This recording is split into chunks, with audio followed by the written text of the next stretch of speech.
한번 고백합시다. 성도의 죽음에서 부활의 영광을 봅니다. 성도의 죽음에서 부활의 영광을 봅니다. 아멘. 성도의 죽음에서 부활의 영광을 보라라는 의미로도 우리가 생각해 보는데요. 자, 성도의 죽음에서 부활의 영광을 보라. 성도의 죽음은 아름답다. 성도의 죽음은 귀한 것이다. 우리 이렇게 얘기를 하는데요.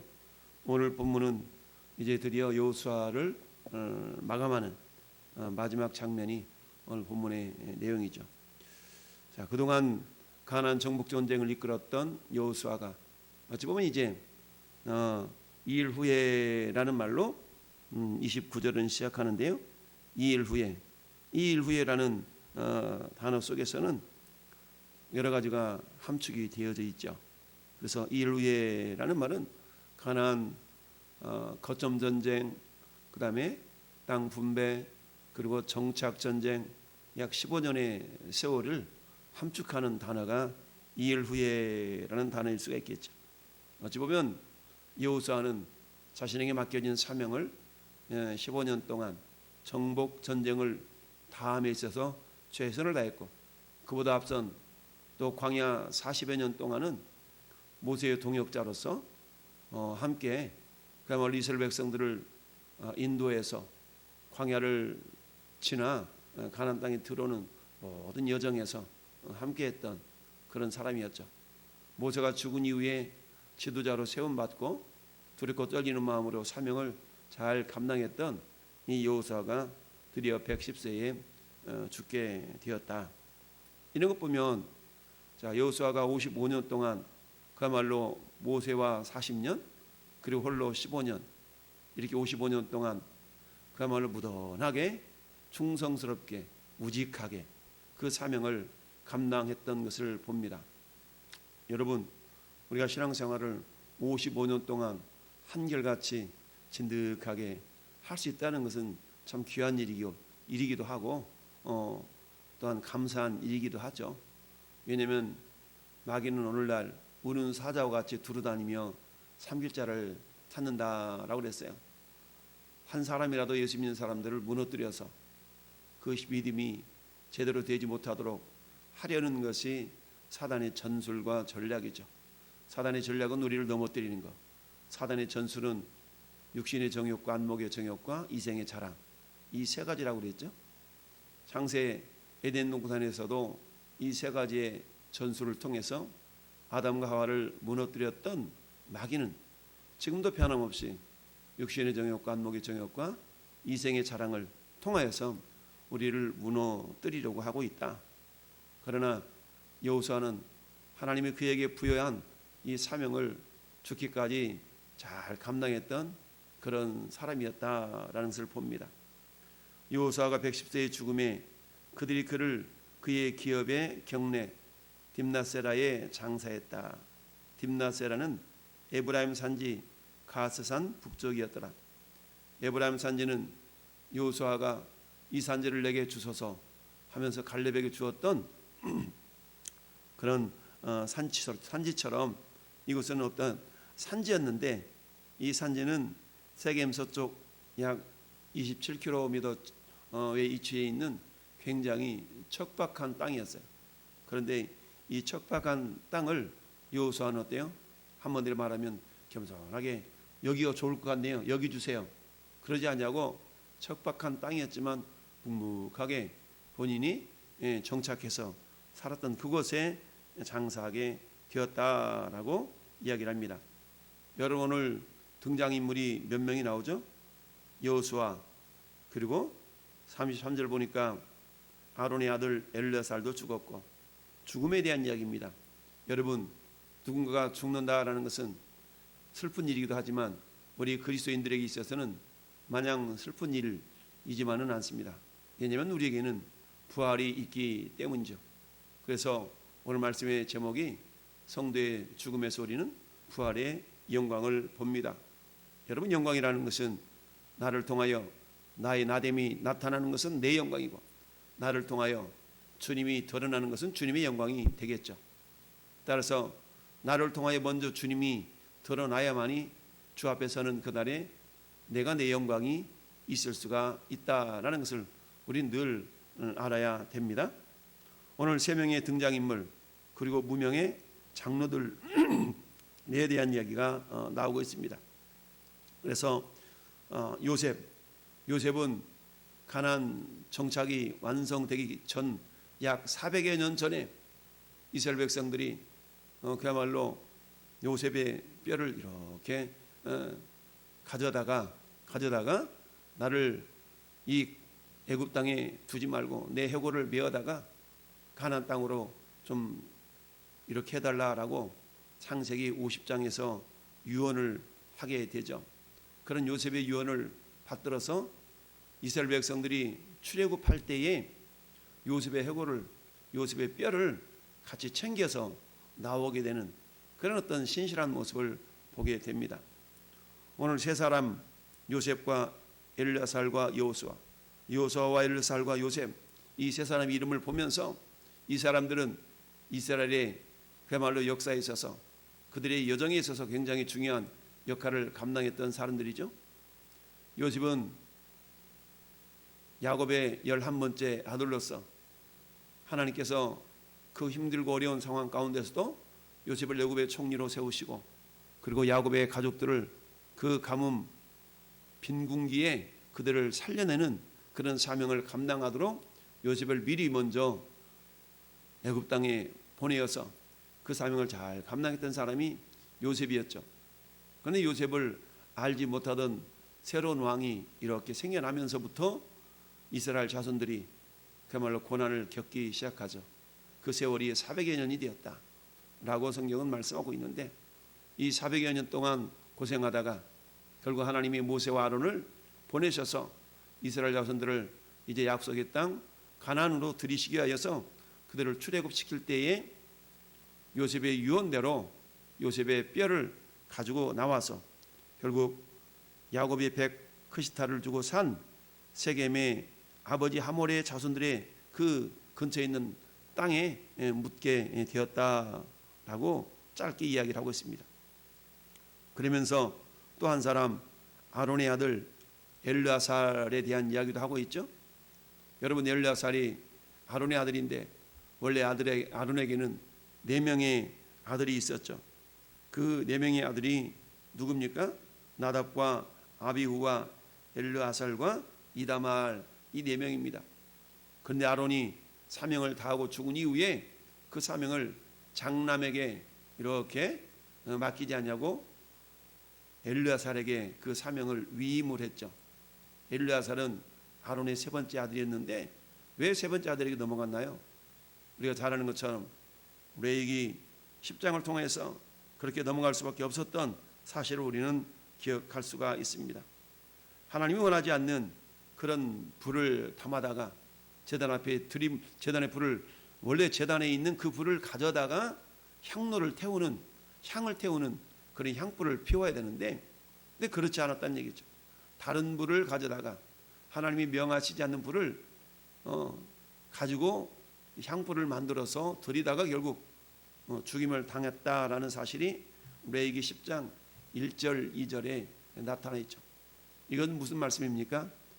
아무리 열심을 다해서 신앙생활을 하는 것보다 더 중요한 것은 신앙생활을 말씀대로 내 생각대로 하는 것이 아니라 하나님의 뜻대로 신앙생활을 하는 것이 중요하다라는 얘기입니다. 한마디 말하면 우리 속담에 뭐로 가도 서울만 가면 되지 라는 속담은 우리 신앙생활에는 맞지 않는 말입니다. 우리는 서울을 가도 뭐로 가는 것이 아니라 바른 길로 정상적인 방법대로 가야 된다. 그래서 신앙생활을 열심히 하는 것도 중요하지만 그 열심보다 더 중요한 것은 잘하는 것이다 라는 얘기입니다. 그래서 우리는 신앙생활을 잘 한다는 얘기는 결국 내 생각대로 내 뜻대로 행하는 것이 아니라 하나님의 뜻대로. 예수님도 겟세마네에서 기도하실 때 그렇지 않습니까?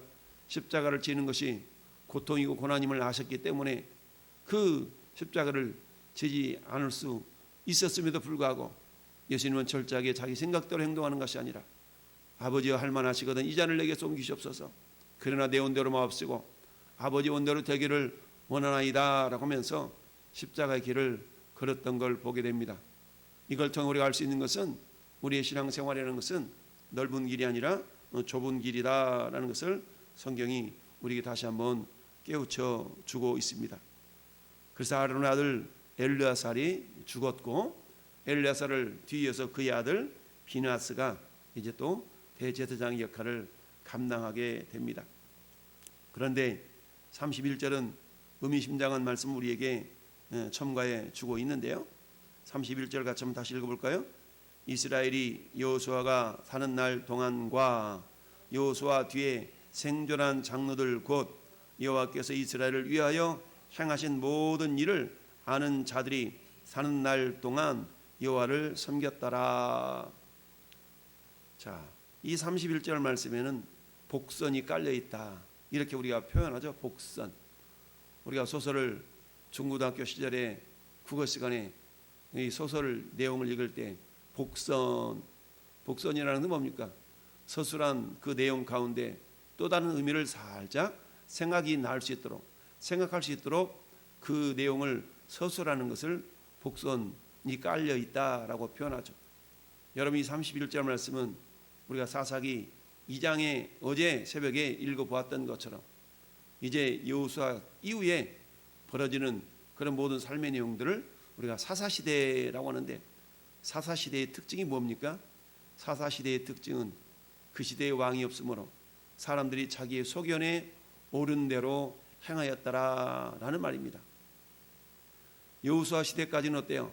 철저하게 말씀에 의지하여 하나님이 그들이 주인이시고 그들의 왕된 삶을 인정하는 삶을 살았기 때문에 하나님께서 지켜주시고 보호해 주시는 그러한 삶이었어요. 그러나 여호수아 시대 이후에 오늘 31절의 말씀처럼 이스라엘이 여호수아가 사는 날 동안 또한 여호수아 뒤에 생존한 장로들 곧 여호와께서 이스라엘을 위하여 행하신 모든 일을 아는 자들이 사는 날 동안에 여호와를 섬겼더라. 이건 무슨 말을 의미합니까? 하나님의 역사하심을 경험했던 하나님의 역사하심을 경험한 세대가 사는 날 동안에는 하나님이 이렇게 하셨지 하나님이 이렇게 하셨지 라고 경험했기 때문에 그들이 하나님을 제대로 섬길 수가 있었지만 그러나 하나님께서 행하신 모든 일을 알지 못하던 다른 세대가 일어났을 때는 그들이 우상을 섬기며 하나님으로부터 떠나는 그리고 내가 주인이 되어 살아가는 그런 삶을 살았던 시대 350여 년의 세월을 사사시대라고 성경은 이야기를 하고 있습니다. 여러분 오늘 본문을 통해서 우리가 몇 가지를 생각해 볼 수가 있는데요. 그것은 첫째, 부활이 있기에 성도의 죽음에는 소망이 있다라는 얘기입니다. 여러분 요셉이 굳이 부활의 소망이 없었다면 왜 굳이 고향 땅 가나안 땅에 자기 뼈를 다시 한번 묻어달라라고 유언을 했을까요? 하나님 이를 통해 우리에게 말씀하시고자 하는 것은 성도의 죽음에는 반드시 부활의 소망이 있음을 우리에게 깨우쳐 주고 있다라는 얘기입니다. 여러분 우리가 잘 아는 고린도 전서 15장은 부활장이라고 얘기합니다. 부활장. 히브리서 11장에는 믿음장. 더 좋은 부활을 위하여 고난을 받되 구차히 면하려 하지 아니하였다라는 히브리서 11장 35절의 말씀도 있죠. 분명히 부활에는 더 좋은 부활이 있음을 우리에게 말씀하고 있습니다. 해 같은 부활의 영광, 달 같은 부활의 영광, 보일락말락하는 별빛과도 같은 그런 부활의 영광, 부활의 영광이 다 다르다라는 것이죠. 그 영광의 결정은 우리가 이 땅을 살아가는 날들 동안에 심고 거둠의 법칙에 의해서 그게 이루어진다라고 말씀을 드렸어요. 여러분 노아 홍수 이후에 하나님은 창세기 8장 22절에 그렇게 말씀하고 있죠. 땅이 있는 날 동안에는 심음과 거둠과 추위와 더위와 낮과 밤이 쉬지 아니하리라 라고 말씀합니다. 땅이 있는 날 동안, 이것은 뭐예요? 지구가 있는 날 동안 이런 의미로 해석할 수가 있지만 땅은 우리의 마음이기 때문에 내가 살아있는 날들 동안 이런 의미입니다. 여러분 우리가 살아있는 날들 동안에는 어떤 삶이 멈추지 않는다고요? 심고 거둠의 법칙. 부활의 영광이라는 것은 내가 어떻게 심느냐에 따라서 그 영광이 달라진다라고 고린도전서 15장은 말씀하고 있습니다. 그래서 이 썩을 것으로 심고 썩지 아니할 것으로 다시 살아납니다. 욕된 것으로 심고 영광스러운 것으로 다시 살아납니다. 이처럼 썩을 것 그리고 욕된 것, 이것이 이 땅에 살아가는 우리의 육체의 모습이죠. 따라서 우리의 몸뚱아리는 그저 되는 대로 살아가는 그런 삶을 위하여서 존재하는 것이 아니라 더 좋은 부활의 영광을 위하여서 요셉이 그리했던 것처럼, 여호수아가 그리했던 것처럼, 엘르야살이 그렇게 했던 것처럼, 여러분 31절을 통해서 우리가 다시 한번 생각해 볼 수 있는 것은 뭡니까? 소수의 신실한 신앙의 사람들이 세상의 부패를 막는다라는 사실입니다. 여러분, 이처럼 하나님을 향한 신실한 믿음의 사람들이 있었기에 비록 광야 생활을 하고 가난 정착 전쟁, 정복 전쟁을 통하여서 그들이 힘겨운 삶을 살았지만 그래도 그들은 하나님의 말씀을 듣고 순종하며 하나님과 동행하는 삶을 살 수가 있었다. 그런데 어때요? 이제 모든 것이 다 정해지고 평안할 때에 그들은 하나님을 떠났고 자기 생각대로 살아갔다라는 이야기죠. 오늘날에도 하나님은 시대마다 사람을 통해서 역사하시는데 오늘날도 하나님은 많은 사람들이 주께로 돌아와 함께 찬양하며 예배하는 그러기를 원하고 계시지만 실상은 그렇지 않죠. 오늘날에도 하나님을 향한 그런 열정과 그런 헌신과 충성된 사람들은 그렇게 많은 무리가 아니다라는 것을 우리는 알 수가 있습니다. 그러나 하나님의 찾으시는 그 한 사람, 하나님은 오늘 또 하나님을 향한 열정을 가지고 충성스럽게 헌신하고 하나님을 향한 그런 어떤 찾으시는 그런 참된 예배자들이 저나 여러분들이 되기를 원하신다. 그래서 소수의 신실한 그런 사람의 부류에 저나 여러분들이 모두가 다 포함될 수 있기를 바랍니다. 세 번째는 신앙의 선배들이 이제 다 죽어서 묻혔죠? 그렇습니다. 이들의 육체는 땅에 묻혀졌지만 우리가 기억할 것은 뭡니까? 이 신앙의 선배들이, 신앙의 선진들이 땅에 묻혔다 할지라도 이들의 신앙은 우리 마음속에 잘 간직할 수 있어야 된다라는 얘기입니다. 이들의 신앙의 모습은 우리 마음에 묻어야 된다는 얘기죠.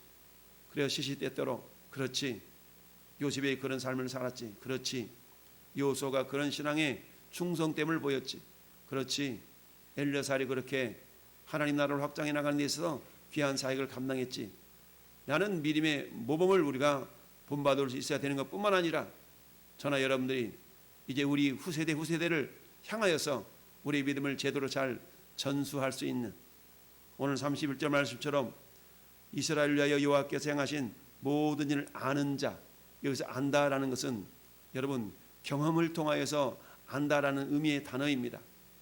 따라서 우리는 어때요? 하나님을 체험하는 것이 굉장히 중요합니다. 여러분, 체험이라는 것은 가만히 내 체험되는 게 아니죠.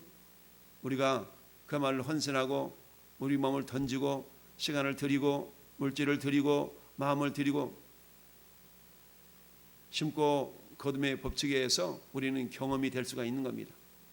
오늘 하루도 우리 주님과 거룩한 동행을 이루어가면서 그저 되어지는 대로 신앙생활을 하는 것이 아니라 우리의 몸과 마음과 모든 것을 주를 향하여서 우리가 드리며 섬기며 헌신함으로 말미암아 과연 하나님이 나를 통하여 우리 가정을 통하여 이렇게 행하셨노라고 고백하며 간증하는 이 모습들이 우리 자자손손 주님 오신 그날까지 멈춰지지 아니하므로 우리 신앙이 제대로 잘 전수되는 것뿐만 아니라 주님 앞에서는 그날에 그래 네가 참 믿음을 잘 지켰지 라고 주님의 칭찬과 영광과 존귀를 받는 우리 왕성의 성도가 될 수 있기를 예수님의 이름으로 축원합니다.